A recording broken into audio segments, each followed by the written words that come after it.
নোয়াখালীর প্রধান বাণিজ্যিক কেন্দ্র চৌমুহনী বাজারে আয়কর আইন ২০২৩ এর ১৯৫ ধারার আওতায় বিভিন্ন ব্যবসা প্রতিষ্ঠানের স্পট আয়কর অভিযান পরিচালিত হয়েছে।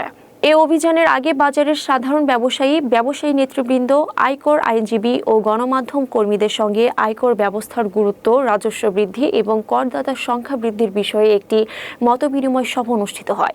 চৌমুহনী বাজারের একটি রেস্টুরেন্ট আয়োজিত এ সভায় উপকর কমিশনার এনামুল হাসান আল নোমান কর আইন সম্পর্কে ব্যবসায়ীদের অবহিত করেন এবং সচেতনতার বৃদ্ধির উপর গুরুত্বারোপ করেন। মতবিনিময় সভায় আরও উপস্থিত ছিলেন চৌমুহনী ব্যবসায়ী সমিতির সাধারণ সম্পাদক আবুল খায়ের, হক শপিং মলের সভাপতি হাজী মোহাম্মদ মাসুম, নোয়াখালী কর আইনজীবী সমিতির সভাপতি ABM মহিউদ্দিন চৌধুরী, সাধারণ সম্পাদক মোহাম্মদ আতিক উল্লাহ, চৌমুহনী ট্যাক্সেস বার অ্যাসোসিয়েশনের সভাপতি রতন লাল সাহা ও সাধারণ সম্পাদক জাহাঙ্গীর আলম কিরণ সহ অন্যান্য নেতৃবৃন্দ।